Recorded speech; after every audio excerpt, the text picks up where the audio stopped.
ఇన్ఫాబీమ్ company market capital 8,566 crores. Previous క్వార్టర్లీతో చూసుకుంటే ఈ క్వార్టర్లీ 753 crores రెవెన్యూ జనరేట్ చేస్తే వీళ్ళకి నెట్ ప్రాఫిట్ చూసుకుంటే కనుక 70 crores వచ్చింది. ప్రీవియస్ క్వార్టర్లీతో పోలిస్తే ఈ ప్రాఫిట్ అనేది చాలా జనరేట్ అయ్యింది. కాంపోనెంట్ సేల్స్ గ్రోత్ కానీ చూసుకుంటే కనుక 10 yearsలో 31%, 5 yearsలో 22%, 3 yearsలో 67% దాకా ఉంది.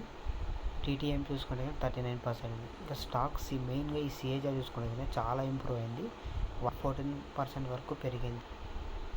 అలాగే రిటర్న్ ఆన్ ఈక్విటీ చూసుకుంటే కనుక లాస్ట్ ఇయర్లో 5%గా పెరిగింది, చాలా గుడ్గా ఉంది.